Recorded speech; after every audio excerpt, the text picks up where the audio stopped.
주께서 오늘도 종을 통해서 말씀하시고 영광 받아 주시옵소서. 살아계신 예수 그리스도의 이름으로 기도드리옵나이다. 아멘. 할렐루야. 주님이 부활하셔서 오늘도 말씀으로 성령으로 우리를 만나주시고 새롭게 하실 줄로 믿습니다.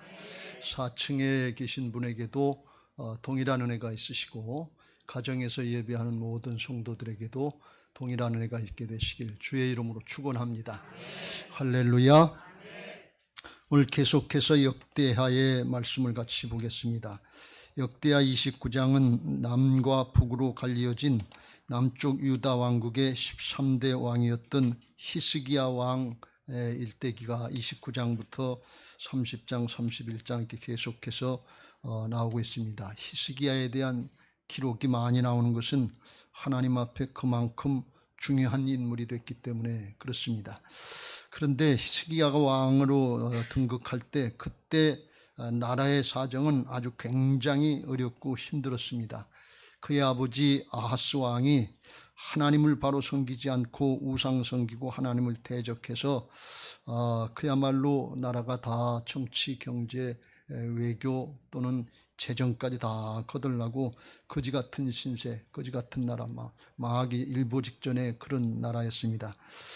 그런 나라를 물려받아서 히스기야가 믿음을 잘 지키니까 언제 그렇겠냐, 그랬냐 하는 정도로 하나님이 회복시키신 것을 볼 수가 있습니다. 오늘 우리에게도 그런 은혜가 있게 되시길 주의 이름으로 축원합니다. 어렵습니까? 힘듭니까? 그러면 하나님께로 중심으로 돌이키시길 바랍니다. 하나님은 돌아오면 받아주시고 용서해 주시고 회복시켜 주실 줄로 믿습니다. 아하스 왕은 왜 그랬는지 모르는데 하나님을 왕이 되자마자 거역하고 불순종하고 우상 숭배하는 것도 유별나게 해서 자식을 갖다가 우상의 제물로 드리는 그런 정도까지 했어요. 그래서 하나님이 깨우치고 돌이키게 하시려고 아람의 침략을 받게 하셔서 많이 죽고 포로로 붙잡혀가게 하고, 또 북이스라엘 왕국의 침략을 받아서 12만 명이 죽고 20만 명이 포로로 붙잡혀가게 하고, 또 돌이키지 않으니까 에돔이라고 하는 조그만 나라였는데 여기도 침략을 받아서 여기한테도 지고, 또 블레셋의 침략을 받아서 블레셋한테도 지고, 그러니까 싸우면 싸울수록 지는 거예요. 연전연패하는 거예요. 우리말로 쉽게 얘기하면 되는 노릇이 없는 거예요. 그렇게 돼버렸어요.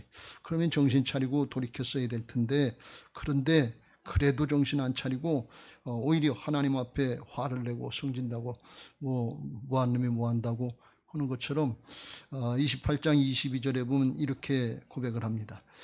말씀하기를 이 아하스 왕이 권고할 때 더욱 여호와께 범죄하여. 하나님이 살아계시면 나한테 그럴 수 있냐 말이지. 하나님의 백성들에게 어떻게 그렇게 할 수 있느냐. 자기가 잘못한 걸 생각하지 않고 하나님 탓, 남의 탓만 하는 것입니다. 그래가지고 헌되는 짓이 23절에 다메섹 신들을 우상으로 데려다가 다메섹 거고 싸워서 다메섹이 아람이 이겼으니까 하나님보다도 다메섹의 신이 더 강하다 이렇게 생각해서 하나님은 제껴놓고 다메섹 우상을 데려놓고 그걸 숭배하는, 우상 숭배하는 그런 모습이니까 하나님을 모독해도 아주 노골적으로 모독하는 거예요. 하나님 힘 없다, 다메섹 신 섬기자 이런 거예요. 그러니까 이게 얼마나 악하냐 그런 얘기. 그러다가 그거 하면 잘 될 줄 알았는데 그게 이스라엘을 망하게 하였더라 그래요. 하나님 앞에 바로 하지 않으니까 망하겠어요. 그러면 깨닫고 돌이키면 되는데 더 화가 나고 더 성질을 내가지고서 24절 아하스가 하나님의 전에 기구들을 모아 하나님의 전에 기구들을 부수고 때려 부수는 거예요. 이 무식하면 용감하다고 어떻게 하나님의 전을 걸 갖다 때려 부셔요. 그 하나님 모르는 사람은 혹시 그럴 수 있을는지 모르지만 하나님의 백성이, 하나님 믿는 사람이 어떻게 그럴 수 있냐 말이지. 이 참 기가 막힌 일이 일어났어요. 그리고 더 나가서 여호와의 전 문을 닫고 문을 그냥 잠궈버린 거예요. 왜? 예배하지 못하도록. 자기 안 하는 건 문제가 아니고 백성들까지 예배하지 못하도록 잠궈버리고 예루살렘 구석마다 제단을 쌓고 우상 숭배하게 했다는. 코로나 사태 때문에 우리나라가 교회가 예배당분이 사실상 닫힌 경우가 있었어요. 영상 예배 촬영하는 20명만 예배하라 그리고 나머지 출입을 못하게 했으니까. 우리 교회는 뭐 여기 이제 와 있으니까 20명만 앉아 있어도 뭐 예배하는 것 같지만, 수천 명 모일 수 있는 여의도 순복음교회나 뭐 수만 명 모이는 그런 교회는 사실상 예배당문 닫은 거예요. 그런 거나 마찬가지란 말이죠. 그런 일들이 우리나라에서도 현지에서도 있었다, 그런 말씀입니다. 그리고 더 나가서 25절에 보면 그것도 모자라가지고 각 성읍에 산당을 세워서 다른 신에게 분향하도록 그냥 각 지방마다 다 무당집 만드는 거 그냥 그렇게 했단 말이에요. 그러니까 하나님의 진노를 받을 수밖에 없지요. 주하고 있으니. 그래가지고서 20세 왕이 돼서 16년 동안 왕노릇하다가 죄만 짓다가 36세의 젊은 나이에 죽었는데 왕들의 묘실에 들어가지도 못하고 불명예스러운 죽음을 죽었다 그랬습니다. 그래서 이제 나라도 망할 꼴이 됐고 아수르한테 협력한다고 원군 청한다고 재물도 다 갖다 줬고 젊은 사람들이 수십만이 죽고 포로로 끌려왔으니까 나라가 설레 설 수가 없는 그런 상황이 됐어요. 그런 상황, 성전문은 닫히고 그리고 나라는 그렇게 됐어요. 그러니까 히스기야가 그걸 보고 왕이 돼서 이거 큰일 났단 말이지. 그리고서 왕이 되자마자 성전문을 열고 하나님 앞에 성전을 청결하게 하고 우상단지 이런 것들 다 치우고 그리고 하나님 앞에 예배하자. 그리고 예배를 회복시키고 6월절 절기를 회복시키고 하나님이 원하시고 기뻐하시는 일을 하는 거예요. 그랬더니 결과가 어떻게 됐냐. 열왕기하 18장 7절 8절에 여호와께서 그와 함께 하심에 그가 어디로 가든지 형통하였더라. 이건 다윗에게 하나님이 축복하셨던 말씀이에요. 어디로 가든지 이기게 하셨더라. 왜? 하나님이 함께 하시니까 그렇죠. 그리고 아수르 강대국인데 아수르하고도 맞먹을 정도, 대적할 수 있는 정도가 됐고 블레셋에게 졌었는데 쳐서 물리치고 견고하게 세워지는 걸 볼 수가 있어요. 연전연패했던 그런 나라가 연전연승을 할 수 있도록 하나님께서 바꾸신 것을 볼 수가 있습니다. 이것은 히스기야가 힘이 있고 능력이 있고 강해서 그런 것이 아니고 하나님이 함께 하시니까 그렇게 되더라, 그런 말씀이에요. 근데 그게 우연인지 우연은 아니겠죠. 분명하겠지. 성전문이 닫혀지고 예배문이 닫혀지니까 하나님의 축복의 문이 닫히더라. 그러면 나라도 개인도 마찬가지. 성전문이 열리고 예배문이 열리니까 하나님의 축복의 문이 열려지더라, 그런 말씀. 왜요? 하나님이 주장하시기 때문에 그래요. 하나님이 창조주고 하나님이 통치자시고 하나님이 심판주가 되시는 것을 믿으시기 바랍니다. 분명해야 돼요. 하나님에 대한 믿음의 확신이 있어야 돼요. 이렇게 바뀌어진 걸 볼 수가 있어요. 여러분, 오늘 우리가 이 말씀을 보면서 우리 마음속에 정말 원치 않는 이런 일들로 인해서 사정형편을 해서 마음에 영적으로 예배문들이 닫혀 있지 않습니까? 힘들다, 어렵다, 하나님이 살아계시면 이렇게 안 되나. 기도의 문이 닫혀 있지 않습니까? 감사의 문이 닫혀 있지 않습니까? 찬송의 문이 닫혀 있지 않습니까? 여기까지 원망과 불평이 나오려고 그러지 않습니까? 실망과 낭망의 한숨이 터져 나오려고 하지 않습니까? 그렇다면 오늘 말씀에 주목하시길 주의 이름으로 축원합니다. 히스기야 왕을 통해서 이루신 하나님의 역사는, 말씀의 역사는 보편적인 역사입니다. 히스기야가 탁월해서 그런 것이 아니고 말씀대로 따르면 그 하나님은 어제나 오늘나 영원토록 우리에게도 동일하신 줄로 믿습니다. 그 어떻게 해서 히스기야가 이렇게 훌륭한 일을 잘할 수 있는 그 동력을 어디서 얻었냐? 하나님의 말씀으로 양육받고 훈련받고 그 말씀을 붙잡았다는 거예요. 하나님의 말씀을 붙잡으니까 하나님의 말씀은 살아있고 운동력이 있어서 그 말씀이 일하기 시작하는 거예요. 어디서 그 말씀을 배웠냐? 자기 어머니로부터 배운 거예요.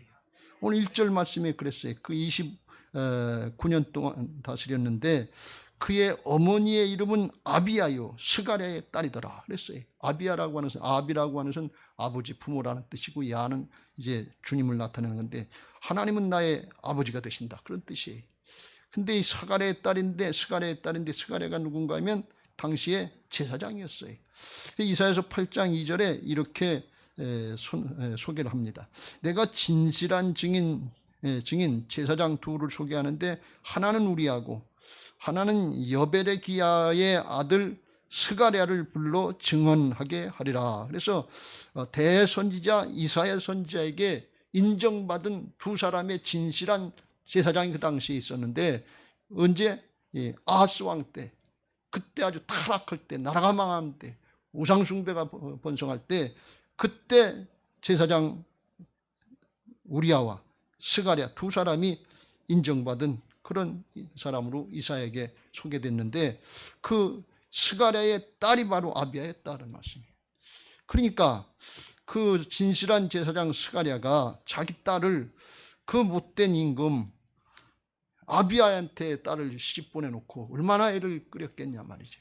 옛날에 왕궁으로 시집 간다 그러면 권력에 끈아푸른다고 좋아하는 사람들, 권력자들은 그랬지만, 그거 딸의 인생이 불행하게 될 걸 알아서, 처첩들이 많잖아요. 그거 염려 가뜩이나 걱정할 텐데, 그 아비야 왕이 하나님을 제대로 섬기지 않고 우상만 섬기고 있으니 아버지가 제사장인데 얼마나 걱정을 많이 했겠냐 말이에요. 그런데 실제로 그러니까 그 딸한테 또 얼마나 많이 얘기했겠어요. 너 자식 교육 잘 시켜라. 아들 잘 가르쳐라 말이지. 저렇게 하면 네 남편처럼 저렇게 하면 나라가 지금 망하고 있지 않냐 말이에요. 그러니까 그 딸 아비야는 아버지 제사장 스가랴한테 말씀으로 훈련을 받은 거예요. 그래서부터 제자 훈련 받고 제자가 되고 자기 아들을 제자 삼은 거예요. 가정에서 이런 일들이 있어야 될 줄로 믿습니다. 그러니까 어렸을 때부터 그걸 배우고 머리 아주 세뇌가 되도록 그렇게 가르친 거예요. 그러니까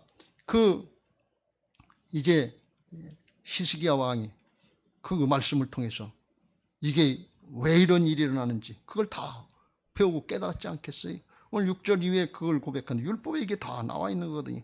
우리 조상들이 범죄해서 하나님을 버리고 얼굴을 돌려 여호와의 성소를 등지고 하나님의 성소에 당신의 문을 닫고 등불을 끄고, 하나님의 전 항상 불이 켜져 있어야 되는데 불을 끄고 성소에서 분향하지 않고 하나님께 번제하고 예배를 드리지 않는데, 그러니까 여호와께서 유다와 예루살렘을 진노하시고 내버리사 두려움과 놀람과 비웃음거리가 되게 하신 것을 너희가 똑똑히 보는 바라.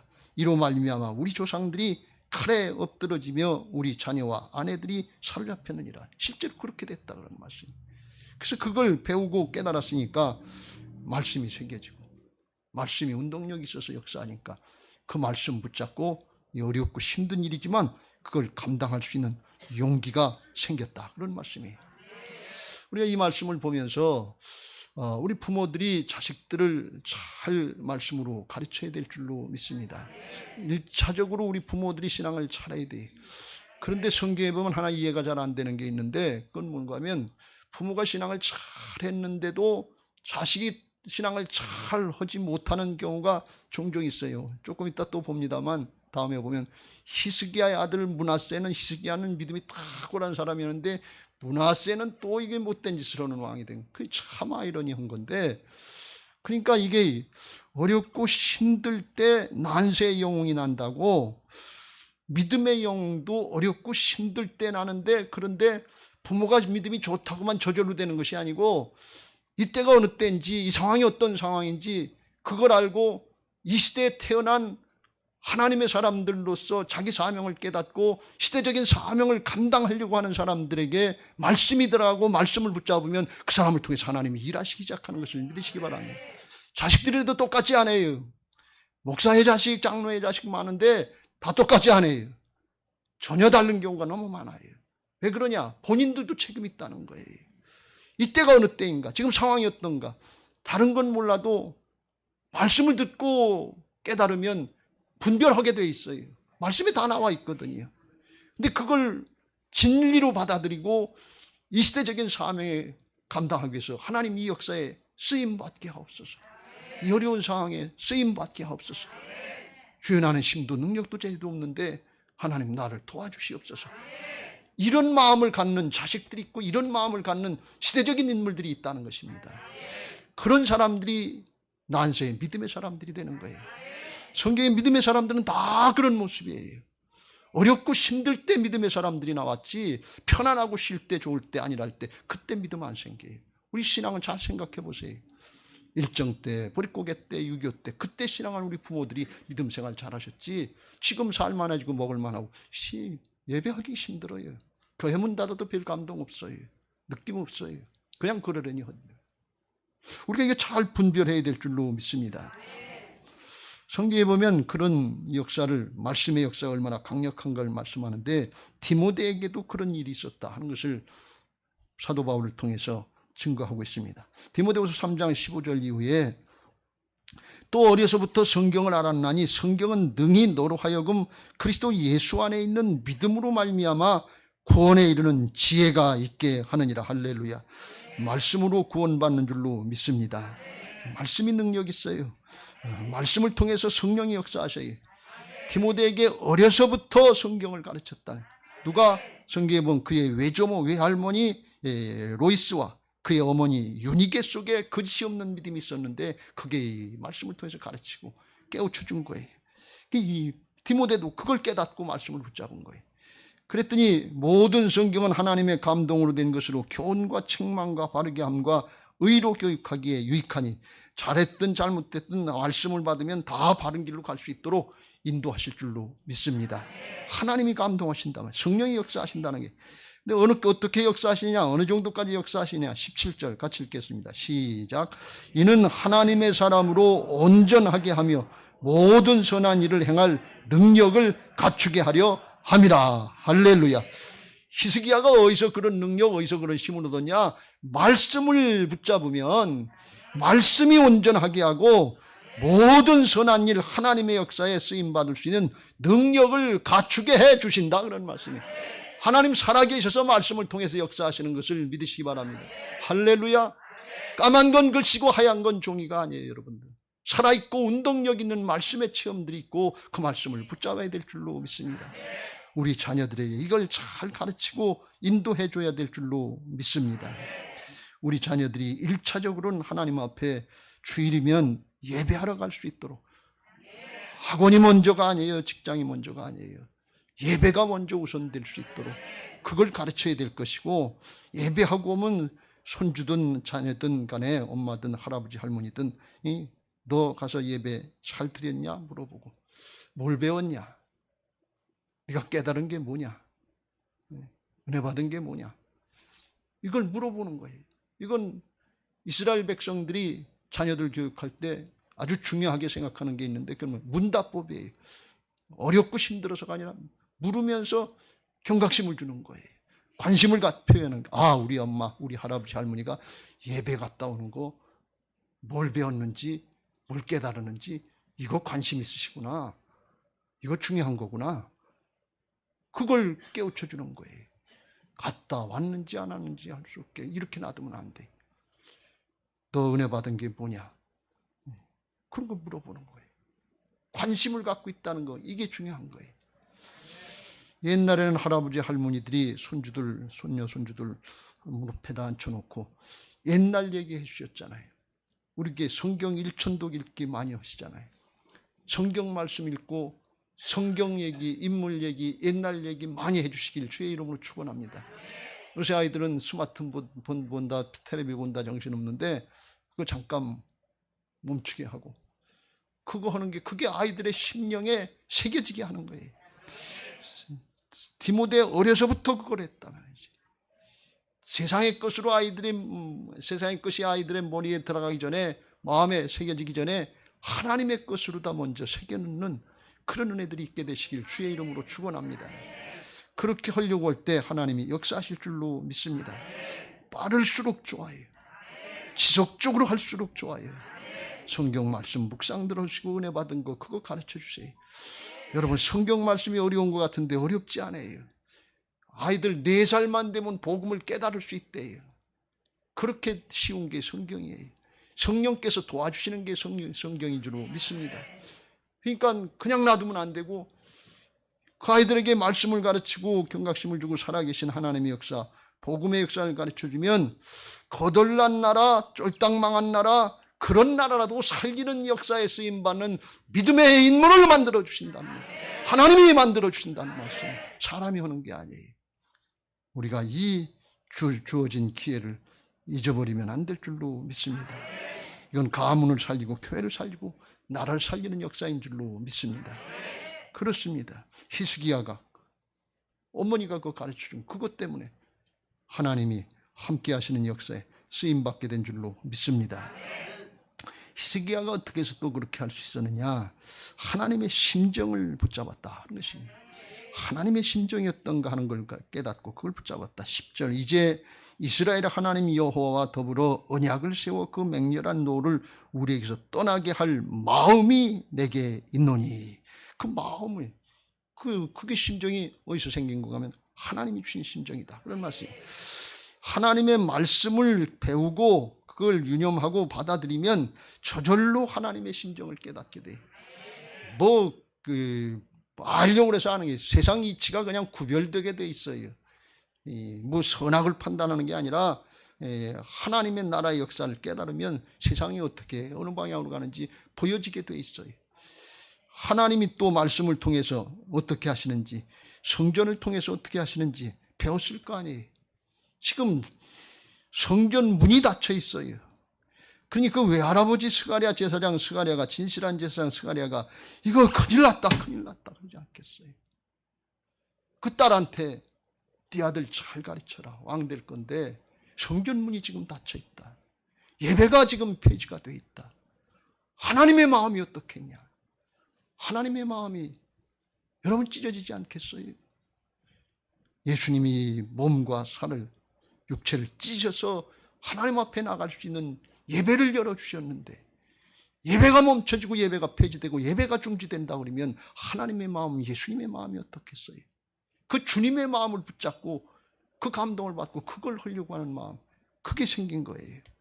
아마 모르긴 몰라도 하나님의 성전을 건축하고 솔로몬이 하나님 앞에 기도하고 하나님이 응답하신 성전의 언약의 말씀, 그걸 자기 엄마나 어머니나 아마 외할아버지를 통해서 분명히 들었을 거예요. 이 성전이 얼마나 귀한 것인지. 역대하 7장 15절 16절 같이 읽겠습니다. 시작. 이제 이곳에서 하는 기도에 내가 눈을 들고 귀를 기울이리니. 16절. 이는 내가 이미 이 성전을 택하고 거룩하게 하여 내 이름을 여기에 영원히 있게 하였음이라. 내 눈과 내 마음이 항상 여기에 있으리라. 하나님이 성전에 제한되는 분은 아닌데 광대하신 하나님, 오늘 우주 만물보다 크신 하나님 앞으로 나가는 그 장소가 교회인 것을 믿으시기 바랍니다. 성전을 통해서 예배를 통해서 하나님께로 나갈 수 있는 길을 열어주신 거예요. 여기서 제사하고 여기서 예배하고 여기서 죄악으로 막힌다면 헐고 하나님과의 통로가 열리도록 소통될 수 있도록 하나님이 허락하신 장소가 교회요 예배당인 것을 믿으시기 바랍니다. 이렇게 귀한 성전의 언약을 솔로몬 왕을 통해서 하나님이 주셨는데 지금 교회 문이, 성전의 문이 닫혀 있고 예배가 폐지되고 있다. 이게 왕이 돼가지고서 이렇게 하는 이런 잘못이 어디냐 말이지. 그러면 이거 하나님이 가만 놔두시겠냐 말이야. 그 심정, 그걸 붙잡고서 깨달았기 때문에 이 히스기야가 왕이 되자마자 성전문부터 여는 거예요. 왜? 이게 문제니까. 3절 첫째 해 왕이 되자마자 첫째 달에 여호와의 전 문들을 열고 수리하고, 이거부터 열어야죠. 하나님의 축복의 문이 닫혔는데, 하나님의 소통의 문이 닫혔는데 뭘 다른 걸 찾을 필요가 있어요. 죄악으로 막힌 담이 있으면 기도해도 하나님이 들을 수가 없다고 그랬는데 이거 닫아놓고서 어떻게 다른 걸 찾냐 그러니, 어떻게 다른 문제 해결을 얘기할 수 있냐 말이야. 어떻게 나라가 번성할 걸 얘기할 수 있겠냐 말이야. 이것부터 열어야지요. 히스기야의 마음이 거기에 있는 거예요. 자기 마음이 첫째로 그걸 하고 그 다음에 혼자 다 할 수 없으니까 레위 사람들을 불러놓고 하는 얘기가 11절 내 아들들아 이제는 게으르지 말라. 여호와께서 이미 너희를 택하사 그 앞에 서서 수종들어 그를 섬기며 분향하게 제사하게 하셨느니라. 그래서 이제는 주저하거나 망설이지 말라 그러니, 지체하지 말라 그런 말씀이에요. 아하스 왕 때 사실은 제사장이고 레위 사람들 눈치 보다가 설설설설 끼다가 적당히 타협한 사람이 많아요. 한국교회 목사들부터 시작해서 적당히 타협한 경우가 오늘날 너무 많아요. 아주 무서운 현실이에요. 근데 히스기야가 보니까 이건 아니다 말이지. 자기도 그렇고 레위 사람들이나 제사장들이나 이거 빨리 해라 말이지. 이것부터 해라 말이지. 하나님이 원하시는 게 이건데 하나님이 다른 건 뭘 더 원하시겠냐. 하나님이 금은 보화를 원하시겠어요? 명예 권력을 원하겠어요? 뭘 원하시겠어요? 하나님 앞에 죄사함 받고 하나님의 백성들로 바로 살고 영원토록 복받기를 원하시는 건데 깨우쳐 주려고 해도 깨우치 못 받고 육신의 것 인간적 생각을 뻗대 가지고서 그것만 찾으러 가는 그런 모습을 보면 얼마나 안타까웠냐면, 여러분 신앙하다가 어렵고 힘들다가 뻗대지 마시길 주의 이름으로 축원합니다. 신앙은 인간적인 감정이 아니에요. 눈에 보이는 세상의 것 정도가 아니에요. 영원한 하나님 나라예요. 바울처럼 날마다 나를 쳐서 복종시키고 주님 따라하고 말씀 따라가시길 주의 이름으로 축원합니다. 나는 마음이 온유하고 겸손하니 온유하고 겸손해야 돼요. 그래야 주님 따라갈 수 있어요. 히스기야가 그걸 깨달은 거예요. 나중에 보니까 이제 6절 끝에 우리가 다 읽지 않았습니다만 예배를 다 회복하고 그리고 하나님께서 깨우쳐 주는데 36절 이렇게 말씀합니다. 같이 읽겠습니다. 시작. 이 일이 역대하 29장 36절 그 앞에 걸 먼저 보겠습니다. 이렇게 하나님의 심정을 붙잡았는데 이걸 열왕기하 18장의 5절 6절에 보면 이렇게 말씀하고 있습니다. 시작. 히스기야가 이스라엘 하나님 여호와를 의지하였는데 그의 전후 유다 여러 왕 중에 그러한 자가 없었으니 6절. 곧 그가 여호와께 연합하여 그에게서 떠나지 아니하고 여호와께서 모세에게 명령하신 계명을 지켰더라. 전적으로 하나님만 의지하고 목숨 걸고 하는 거예요. 왕이라도 십몇 년 동안 아버지 때 저기 했기 때문에 이 방해하는 사람들 많고 여기 읽어보면 제사장들부터 성결하는데 주저하고 망설이고 주저주저 했다고 그랬어요. 그러니까 거기 부안해동 사람들이 많았다는 거예요. 근데 그거 하려고 그러면 쉽지 않잖아요. 그러니까 하나님만 의지하고 여호와께 연합했다고 그랬는데 연합은 뭔가 하면 주님께 달라붙었다는 얘기예요. 영으로 하나가 됐다는 거예요. 딱 풀이다 그런 말씀이에요. 가지가 줄기에 달라붙었다 그런 얘기예요. 하나님께 붙지 않으면 하나님의 역사가 없는 거예요. 연합했다. 오늘날 이야기는 영으로 주님과 하나가 됐다는 거예요. 주님과 연합해서 죽고 주님과 연합해서 부활로 다시 사는 그런 거듭난 생명들이 됐다 그런 말씀이에요. 그러니까 거기서 순종하려고 그러니까 하나님이 함께 하셨다. 근데 이게 히스기야 왕이 혼자 그런 게 아니라 36절에 보면 하나님이 그렇게 할 수 있도록 도우셨다는 말씀. 36절 같이 읽겠습니다. 시작. 이 일이 갑자기 되었으나 하나님께서 백성을 위하여 예비하셨으므로 히스기야가 백성과 더불어 기뻐하였더라. 그리고 하나님과 하나가 된 심령으로 순종하니까 레위 자손들이 말을 잘 듣고 다른 사람들이 말을 듣고 착착착착착 일이 잘 되는 거예요. 순리대로 일이 잘 되는 거예요. 그래서 이게 아주 빨리 된 거예요. 갑자기 됐다는 급히 됐다는 거예요. 근데 왜 그랬나 보니까 하나님께서 백성들을 위해서는 뭔가 백성들을 빨리 회복시켜 예배가 회복되고 성전이 회복되고 전리가 회복되고 빨리 복 주시려고 백성들을 위해서 준비해 놓으셨다는 거예요. 하나님이 준비하셨다는 거예요. 하나님이 더 바쁘시다는 거예요. 여러분 그 하나님의 심정을 붙잡으시길 주의 이름으로 축원합니다. 잘못해놓고 돌이킬 생각은 안 하고 뻗대고 자기 성질대로 하고 나 그럼 교회 안 가. 나 그러면 신앙 안에 사역 그만둘 거야. 직분 그만. 여러분 이렇게 하지 마세요. 하나님이 우리를 영원한 것을 주시려고 때때로 테스트하실 수 있어요. 연단시키실 수 있어요. 이스라엘 백성들을 광야에다 넣으실 수 있어요. 근데 그건 하나님의 사랑이고 좋으신 하나님인 것을 믿으시기 바랍니다. 하나님 오해하지 마세요.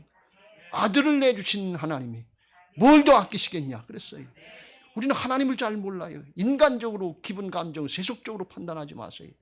영원토록 주시려고 하시는 하나님 나라에 영이신 하나님 그게 열려져야 될 줄로 믿습니다. 히스기야가 크게 열려진 거예요. 말씀을 통해서 열려지고 말씀 붙잡고 주님의 심정이 이게 와닿는 사람이 있어요. 성전문이 닫혔는데 얼마나 마음이 찢어지겠어요. 왕이 돼가지고서 할 일이 뭐가 있겠어요. 뭘 가지고 나라를 살리고 뭘 가지고 백성을 살리는 거예요. 하나님 잘 섬기고 영원토록 복받게 하시는, 하나님께 맡기는 거지. 그게 와닿는 사람이 있어요. 그때 자기를 쳐서 복종시키면 하나님이 그 사람을 붙잡고 일하시는 것을 믿으시기 바랍니다. 여러분, 지금 설교 중에 하나님의 음성이 들려지는 사람이 있고 내 잘못된 걸 하나님이 깨우치는 그런 찢어지는 아픔이 있을 수 있어요. 그거 돌이키시길 주의 이름으로 축원합니다. 결단하고 하나님께로 돌이키세요. 그럼 하나님이 역사하실 줄로 믿습니다. 닫힌 문들 여세요. 예배가 닫혔으면 예배가 열려야 될 것이고, 기도가 안 나오면 기도를 열어야 될 것이고, 이 찬송이 닫혔으면 찬송이 열려야 될 것이고, 감사가 닫혔으면 감사가, 뭘로요? 믿음으로 하세요. 돌이키면 하나님은 회복시켜주는 분이니까 결단하고 순종하시길 주의 이름으로 축원합니다. 다니엘도 그렇거니까 쓰임받았다 그런 말씀이에요. 다니엘서 1장 8절 9절 같이 시작. 다니엘은 뜻을 정하여 왕의 음식과 그가 마시는 포도주로 자기를 더럽히지 아니하리라 하고 자기를 더럽히지 아니하도록 환관장에게 구하니. 9절. 하나님이 다니엘로 하여금 환관장에게 은혜와 긍휼을 얻게 하신지라. 왕이 주는 음식인데, 왕이 당시에 주는 음식은 우상, 이방 신전을 통해서 오는 음식이기 때문에, 우상의 제물로 드렸던 것 때문에 그걸로 자기를 더럽히지 못하겠다 그런 거예요. 근데 자기를 관리하는 환관장의 관리가 그렇게 하면 너도 죽고 나도 죽는다 말이지. 그랬더니 다니엘이 그러면 열흘만 시험해 보세요. 내 이게 기름진 고기 이런 것들 안 먹고 채소만 먹을 테니까 내 얼굴빛이 윤기가 나고 하나님이 역사하셔서 기름기가 나면 하나님이 역사하신 걸 알고 그냥 넘어가고, 그리고 초췌해지면 하나님 뜻이 아닌 걸 알고 내가 순종할 테니까 그렇게 해봅시다. 그러니까 환관장이 그래 해보자 말이죠. 그랬더니 열이 지나는데 진짜 윤기가 나고 고기 먹은 다른 아이들보다 더 좋아 보이는 거예요. 그걸 허락했어요. 그러니까 결단하고 순종하니까 9절 하나님이 다니엘로 와요. 그때부터 하나님이 일하시더라고요. 왜? 하나님의 뜻을 따르려고 그러고 하나님이 기뻐하시는 일을 하려고 하니까, 목숨을 걸고라도 믿음 지키려고 하니까 하나님이 함께 하시더라 그런 말씀이에요. 그래서 나중에 보니까 하나님이 얼굴빛만 좋게 해준 게 아니라 10배의 지혜를 주시고 뛰어나게 하셔서 그 민족을 구원할 수 있는 그런 일꾼으로, 총리 대신으로 세우신 것을 볼 수가 있습니다. 여러분, 영적인 승리를 하면 반드시 영적인 노획물들이 있다는 사실을 믿으시기 바랍니다. 전쟁에 승리하면 전쟁에 노획물이 있는 거예요. 영적인 싸움에 승리하면 하나님이 갚아주실 줄로 믿습니다. 바라기는 우리 가정이나 교회나 나라의 민족 앞에, 지금 나라도 민족도 난세와 같은 어려운 때인데 이런 하나님의 믿음의 사람들이 나와야 될 줄로 믿습니다. 할렐루야. 그거 어떡하냐, 부활신앙으로 우리가 닫힌 문들을 열면 될 줄로 믿습니다. 우리 교회 성전 건축하고 우리 교회에 이런 예배가 열렸으면 좋겠다 하는 요망상을 가지고 기도하고 있는 게 있는데, 우리 교회 성도님들도 같이 기도할 수 있었으면 좋겠습니다. 이건 역대하 29장에 히스기야 왕이 성전 청결하게 하고 하나님 앞에 나가서 예배한 내용인데, 그게 하나님이 원하시는 예배. 첫째 뭘 했냐, 믿음으로 회개 제사, 속죄 제사를 드렸다 그런 말씀이에요. 29장 23절 24절 같이 읽겠습니다. 시작. 이에 속죄 제물로 드릴 수염소들을 왕과 회중 앞으로 끌어오매 그들이 그 위에 안수하고, 24절 제사장들이 잡아 그 피를 속죄제로 삼아 제단에 드려 온 이스라엘 위하여 속죄하니, 이는 왕이 명령하여 온 이스라엘 위하여 번제와 속죄제를 드리게 하였습니다. 제물들을 왕과 회중들 앞에 와서 그 머리에다 안수했다. 이건 자기들의 죄를 거기다 전가시킨 거예요. 그리고 그 제물을 잡아서 피해 제사를 드리는 거예요. 왜 피해 제사를 드리느냐? 레위기 17장 11절. 사람의 생명이 피해 있기 때문에 대속 제물로 피해 제사를 드려서 죄값은 사망이니까 죽음을 면하게 할 수 있는 하나님이 가르쳐 주신 방법인 줄로 믿습니다.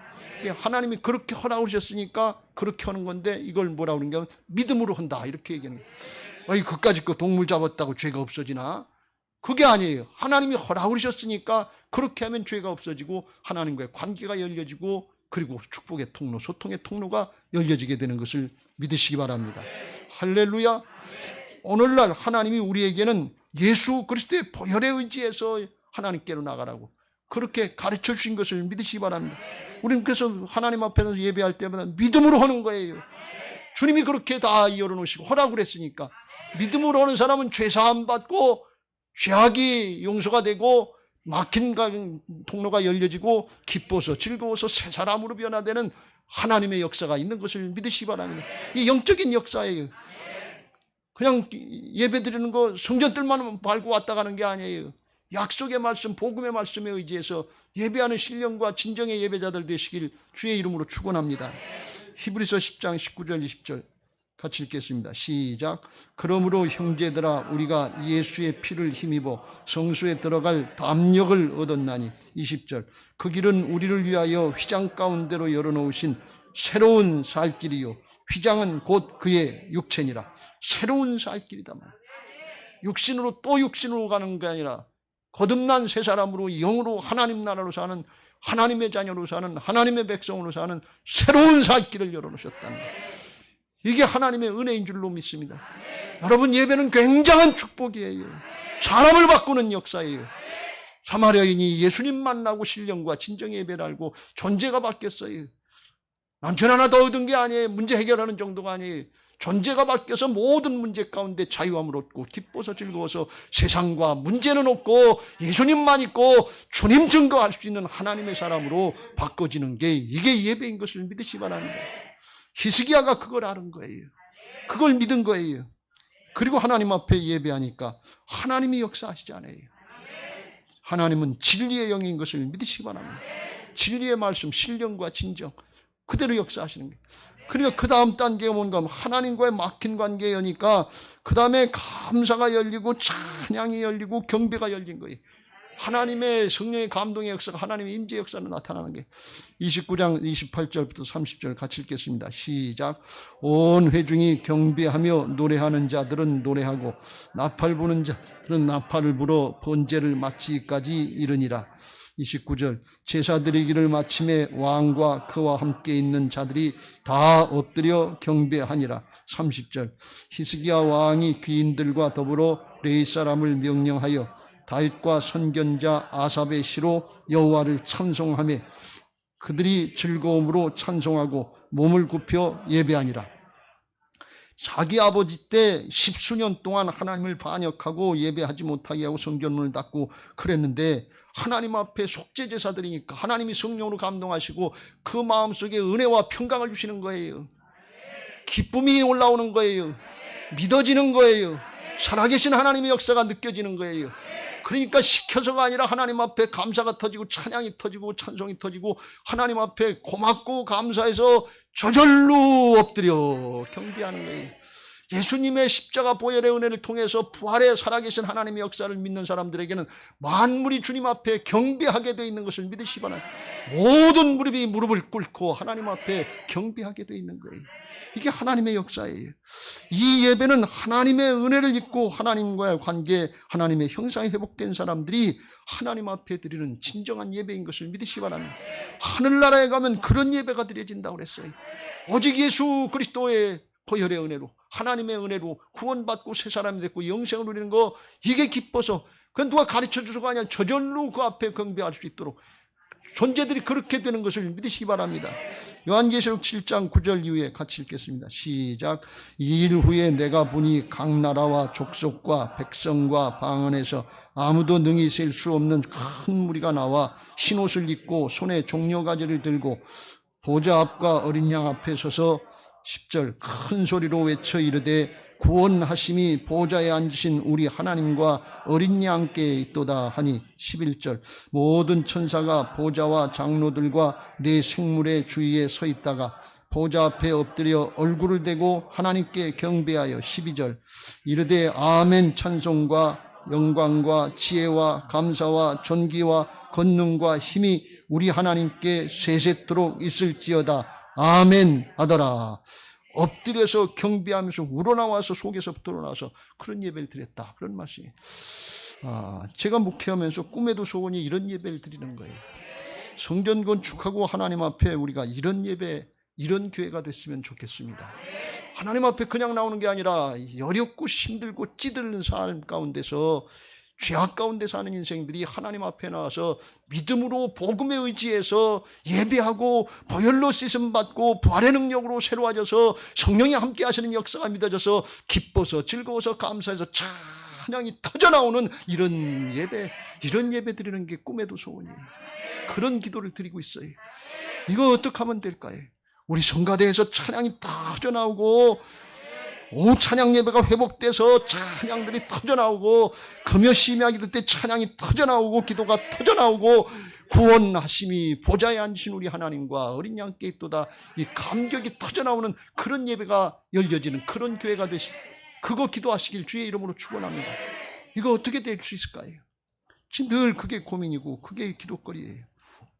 저는 대학원을 다닐 때 실천신학하면서 예배학 논문을 썼는데 예배 정말 하나님이 받으시는 예배, 하나님 인지하시고 함께 하시는 예배, 그거 드리기 원하는 게 소원이에요.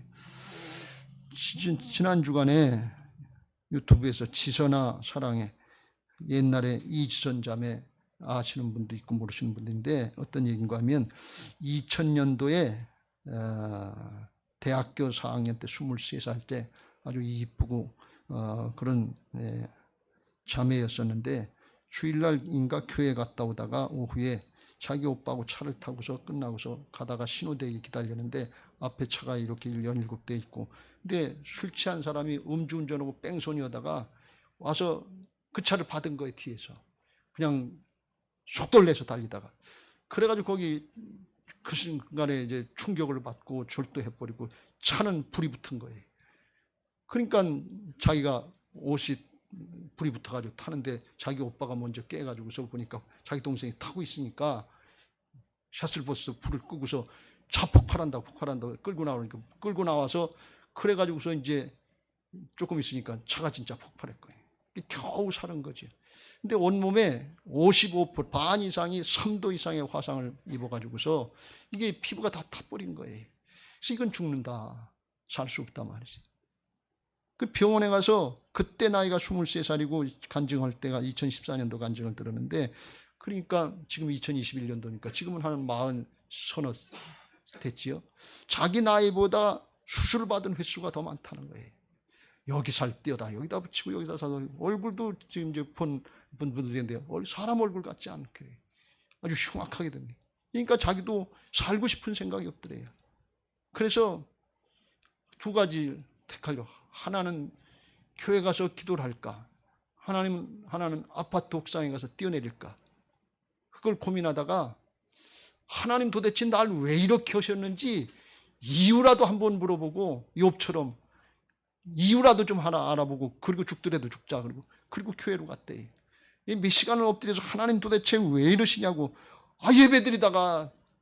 예배드리고 갔는데 그게 죄입니까? 이게 이해가 안 되는 거예요. 근데 하나님이 몇 시간 엎드려서 기도하고 응답해달라고 말씀을 안 하시는 거예요. 그러면서 그 자매가 하는 얘기가 우리 하나님이 종종 그러시잖아요. 몇 시간 동안 엎드려서 대답을 안 하신다. 며칠 지나고 주일날 이제 다 이렇게 가리고 모자 뒤집어 쓰고 예배를 드리는데 그 전에 이제 믿음의 집이라고 하는 교회를 다니고 지금은 선한 목자 교회에 바뀌었는데 그 교회에서 그랬는지 거기서 예배를 드리는데 끝나고 목사님이 기도를 해주시는데 저는 이제 다 끝났다 그러고 이제 그만 끝내려고 그러는데 사랑하는 내 딸아 내가 너를 사랑한다. 내가 너를 사람들 앞에 세울 것이고 하나님이 하시는 역사를 나타낼 것이다. 근데 자기는 도무지 믿어지지가 않다는 거예요. 사람 앞에 나설 수가 없는데 다 가리고 있는데 지금은 코로나 때문에 마스크를 썼지만 그때는 아주 더 큰 마스크 이렇게 쓰고서 모자 뒤집어 쓰고 가리고 있는데 그런데 나중에 깨닫고 보니까 하나님이 그렇게 하시는 거예요. 너를 통해서 사람들을 위로하고 격려하고 세우는 역사를 할 것이다. 그게 무슨 뜻이 나 같은 게 무슨 사람을 위로하고 격려하고 세웁니까? 그러다가 어떡하다 이제 자기 과정을 이제 책으로 쓰는 기회가 있어서 책을 썼는데 그 책을 보고 사람들이 은혜를 받고 사인 받으러 오는 거예요. 줄을 이렇게 서가지고서 그 사진을 보여주는데 그러면서 사람들이 그 책을 보고 위로를 받고 용기를 얻었다고 그리고 세심을 얻었다고 어렵고 힘든 중에 그 이지선 자매가 그렇게 힘들고 수십 차례 술을 받고 그래서 살아나는 그 과정을 보고서 용기를 얻었다는 거예요. 그 자매가 하는 얘기가 죽으려고 하면 죽지만 결단하고 하루하루 견디면 죽지 않는다는 거예요. 견디면 산다는 거예요. 그러니까 그 얘기를 듣고서 실망하고 낙마하고 죽으려고 몇 번씩 마음을 먹었던 사람들도 견디면 사는구나. 견디면 하나님이 함께 하시는구나. 그 위로받고 격려받았다는 그런 사람들이 오는 거예요. 근데 자기가 병원에 있을 때 자기 엄마를 통해서 하도 자기가 죽으려고 그러고 밥도 안 먹는다고 그러니까 엄마가 너 그러면 안 된다 말이지. 하나님 무슨 뜻이 있을 거다 말이지. 그러면서 우리 원망하고 불평하지 말고 감사하자. 그런데 감사가 나와야 말이죠. 아수왕조는 어깃장심적으로 원망하고 불평이 욕까지 나오는데 무슨 감사해 감사가. 그런데 감사하자 그런데 첫 번째로 감사한 게 뭔가 하면 도무지 감사가 안 나오고 감사하고 싶지도 않은데 그 표현을 그 자매 표현을 이야기하면 아주 기분 나쁘게도 감사의 조건이 생기더라는 거예요. 안 했으면 좋겠는데. 근데 뭘 가지고 처음 감사했는가 하면 자기가 움직이지 못하고 꼼짝 못하고 있다가 나중에 자기 발로다가 떠듬해가지고 화장실에 간 거 그걸 감사하게 됐다는 거예요. 그리고 그 다음날 지나고서 그 다음엔 뭘 감사했는가 하면 자기 손으로다가 밥을 떠먹을 수 있게 된 게 감사하더라는 거예요. 또 감사의 조건을 찾으려고 그러니까 나중에 보니까 눈이 보이는 게 감사하더라는 거예요. 예? 이게 불타는데 눈까지 타버렸으면 어떡할 뻔했어요. 눈이 멀쩡하니까 눈이 보니까 그게 감사하더라고요. 나중에 보니까 귀가 뚫린 게 감사하더라는 게 대화가 되고 입이 뚫린 게 감사하더라는 거예요. 가만히 보니까 감사의 조건이 기분 나쁘게도 많더라는 거예요. 안 했으면 좋겠는데 무슨 감사야 감사가. 근데 제가 그 얘기를 가만히 들으면서 그 간증을 들으면서 그 자매가 거기 병상에서 감사를 깨달았는데 그 감사가 뭔가 하면 그 감사의 조건이 뭔가 하면 근본적인 감사였다는 거예요.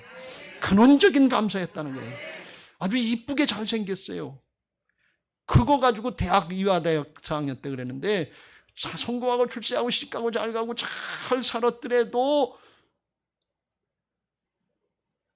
고난을 겪지 않았으면 자기가 이 근원적인 감사를 몰랐을 거라는 거예요.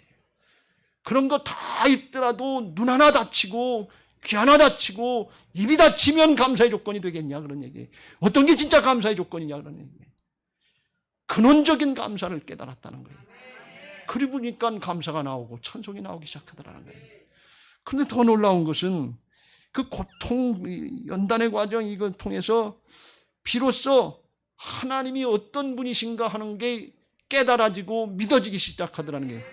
자기가 힘 있고 능력 있고 잘나고 뭐 지식도 있고 미모도 있고 그럴 때는 뭐 다른 사람들이 영향 안 받는 것 같은데 자기가 그렇게 아주 흉한 몰골이 됐는데 자기가 말하면 사람들이 은혜를 받는 거예요.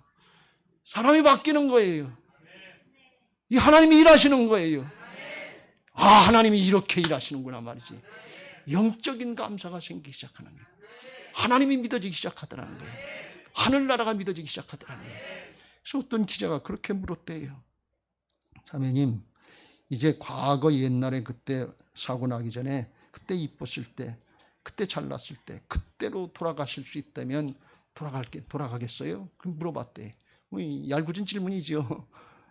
근데 자기가 거짓말 안 하고 진짜 그 간증하는 그 자리에서 절대로 나는 그리로 돌아가지 않겠습니다. 왜 그러냐 그랬더니 세상의 건 지나가는 것인데 이 고난과 연단의 과정을 통해서 영원한 것이 있다고 하는 걸 깨닫고 하나님 나라를 깨닫고 진리를 깨달았는데 지금 내 몰골이 흉하지만 이거 지나가는 거 아닙니까? 하나님 나라에 가면 하나님의 형상으로 새 사람 만들어주시고 영원토록 주님과 함께 살 그 기대하는 모습이 있지 않습니까? 요거 잠깐 지나갈 거 아닙니까? 잠깐 지나가는 것 때문에 영원한 걸 뺏기지고 싶지 않습니다. 그렇게 얘기를 하더라고요. 그래서 근원적인 감사, 영원한 감사, 영적인 감사 그걸 얘기하네. 근데 그 자매가 얘기하는 것이 전에는 이런 것들을 몰랐는데 아주 극한 고난을 통해서 자기 걸 다 뺏기다시피 하고 자아가 깨지고 나니까 영이 열려지기 시작하더라는 거예요. 근원적인 감사가 열려지기 시작하는 거예요. 영적인 감사가 열려지기 시작하는 거예요. 그 전에 자기가 멀쩡했을 때는 욕심을 따라서 이것 조금 더 저것 조금 더 뭐 부귀영화 권세 조금 더 감사를 몰랐다는 거예요. 감사가 안 된다는 거예요. 우리 교회가 감사와 찬양의 예배가 열려지고 특별히 우리 청년 학생들이 이게 다음 세대가 열려지기를 바라는 그런 기도를 갖고 성전을 건축하는데 이게 어떻게 하면 될까? 요새 우리 청년들이 힘들고 어려워서 직장이 사업이 어렵고 집 마련이 어렵고 결혼도 어렵고 자식 낳는 것도 안 하고 싶고 3포다 5포다 N포다 그런 포기하는 시대인데 이게 어떻게 될까? 어떻게 될까? 근데 이 이지선 자매의 간증을 보면서 그렇다. 복음을 통해서 근원적인 감사를 깨달으면 내 몸 하나에서 하나님께 드릴 수 있는 감사가 얼마든지 많다는 게 세상의 부귀영화로부터 오는 감사는 비교할 수 없는 그런 감사가 있다는 거예요. 하나님이 생명을 주시고 하나님의 자녀로 하나님의 나라의 백성들로 그리스도의 좋은 군사들로 그리스도의 정결한 신부들로 세워주시고 하나님 앞에 설 걸 생각하면 그게 감사라 그런 말씀이에요. 오늘 히스기야 왕이 이렇게 경배하고 감사할 수 있었던 건 뭔가 하면 아버지가 나를 다 거덜냈어요. 감사의 조건 없어요. 하나님만 의지하지 않으면 안 되는 그런 상황이에요. 하나님 앞에 천상의 예배를 드릴 때 거기서 감격하고 경배하는 사람들은 다 뭔가 하면 주님의 복음의 은혜로 세마포옷을 입고 고난과 핍박, 연단의 과정을 거친 사람들만 그 자리에 설 수 있고 그 감격에 찬송을 할 수 있다는 거예요. 제 감동이고 깨달음이 하나 왔는데 저만의 생각인지 모르겠어요. 주제넘은 생각인지 모르겠어요. 우리 교회 성전 건축 왜 이렇게 어렵고 힘들고 과정이 그게 왜 이렇지 저한테 이해가 잘 안 되는 게 있어요. 근데 이 말씀을 보면서 욕심 같은 거, 인간적인 욕심 같은 거, 겉모습으로 나타나는 거 이거 깨트리고 하나님의 은혜가 아니면 안 됩니다. 주님의 은혜였습니다. 이걸 우리 교회 깨닫고 저부터 깨닫고 진짜 주님으로만 감사하고 구원하심이 보좌에 앉으신 우리 하나님과 어린 양께 있습니다. 하나님의 은혜입니다. 주님의 은혜입니다. 보혈의 능력입니다. 부활의 능력입니다. 이게 열려질 때 우리가 다른 것 가지고 찬양하고 다른 것 가지고 감사하는 게 아니라 예수님 때문에 복음 때문에 근원적인 감사, 영적인 감사 이게 열려지게 될 줄로 믿습니다. 그 기도할 수 있게 되시길 주의 이름으로 축원합니다. 이 은혜에 함께 동참할 수 있게 되시길 주의 이름으로 축원합니다. 예배를 통해서 이게 열려지고 심령이 바뀌면 그때는 섬기는 마음으로 하나가 돼서 하나님의 역사에 쓰임받는 종들이 될 줄로 믿습니다. 역대하 29장 35절 번제와 화목제를 드렸다고 그러고 섬기는 일이 순리대로 됐다고 그랬는데 이 화목제가 뭔가 하면 하나님 앞에 화목하게 된 걸 감사하면서 드리는 제사인데 그건 다른 제사하고 달리 그걸 음식을 하나님 앞에 다 드리는 게 제사 헌제자들도 나눠 먹는 거예요. 애찬이나 마찬가지예요. 지금 목장 예배가 안 돼서 교회에서도 애찬을 못하게 해서 코로나 때문에 이게 안 되지만 사실은 하나님 앞에 예배는 영적인 영육 간의 나눔이 있어야 되는 거예요. 먹고 마시는 게 있어야 되는 거예요. 목장 예배 빨리 회복되길 기도하시길 바랍니다. 애찬 많이 나누시길 주의 이름으로 축원합니다. 사람은 육신이라서 먹고 마시고 하면서 같이 교제를 나누고 힘을 얻고 그러는 거예요. 이거 빨리 열려져야 될 줄로 믿습니다. 그거 하면 마음이 하나가 되고 몸이 하나가 되면서 이 섬기는 자세로 이제 하나님을 기쁘게 섬기고 우리 교회에서 예배하고 나가는 사람들 얼굴을 보면 달라. 기쁨이 넘쳐, 감사가 넘쳐, 찬양이 넘쳐, 확신이 있어. 하나님 나라가 열려진 것 같아. 저 사람들은 도대체 어떤 사람이냐 말이지. 나도 교회 다니면 안 돼요. 이렇게 돼야 될 줄로 믿습니다. 이게 재산이 많아서 명예가 있어서 권력이 있어서 세상에 확벌이 좋아서 그래서가 아니에요. 그거는 성경에 나중 거예요. 아주 조금이에요. 그건 놓고 가는 거고 있다가 없어질 거예요. 근원적인 게 아니다 그런 말씀이에요. 그거 어떻게 하면 되겠어요? 나는 안 되지만 내 안에 예수님이 주인 되시면 주님의 마음으로 되게 하실 줄로 믿습니다. 그거 되게 하시려고 주님이 죽고 사셔서 우리 안에 사랑으로 바꿔주시고 주인 되어주신 줄로 믿습니다. 로마서 14장 7절 9절 읽고 마치겠습니다. 시작. 우리 중에 누구든지 자기를 위하여 사는 자가 없고 자기를 위하여 죽는 자도 없도다. 8절. 우리가 살아도 주를 위하여 살고 죽어도 주를 위하여 죽나니 그러므로 사나 죽으나 우리가 주의 것이로다. 사나 죽으나 주의 것이다. 주를 위해서 산다. 이게 사랑의 마음, 예수님의 성품인 것을 믿으시 바랍니다. 죄성을 가진 인생은 예배도 나를 위해서, 기도도 나를 위해서, 찬송도 나를 위해서, 복음도 나를 위해서, 나밖에 몰라요. 근데 그건 쬐끔해요. 주를 위해서 살면 주님께 내 것이 되는 것을 믿으시기 바랍니다. 그걸 위해서 9절 같이 읽겠습니다. 시작. 이를 위하여 그리스도께서 죽었다가 다시 살아나셨으니 곧 죽은 자와 산 자의 주가 되려 하심이라. 주님의 주권 인정하고 따라가는 부활신앙 하시기 바랍니다. 예배가 열리고 감사가 열리고 기도가 열리고 하나님의 은혜와 축복들이 열리게 될 줄로 믿습니다. 난세에는 영웅이 있다고 했습니다. 지금 신앙의 영적인 난세입니다. 복음의 말씀을 믿고 믿음으로 응답하면, 말씀 붙잡고 히스기야처럼 주님의 심정 붙잡고 응답하면 내가 하는 것이 아니라, 사람이 하는 것이 아니라 하나님이 하시는 역사를 감당하게 하셔서 이 시대를 감당할 수 있는 난세 믿음의 영웅들, 남은 자들 되게 하실 줄로 믿습니다. 이 은혜에 동참할 수 있게 되시기를 예수님의 이름으로 축원합니다. 이제 받은 말씀 기억하시고 그렇게 우리 교회가 되고 우리들이 그런 신앙하게 해달라고 찬양하시고 기도하고 준비하신 예물 드리겠습니다. 524장 찬송하겠습니다.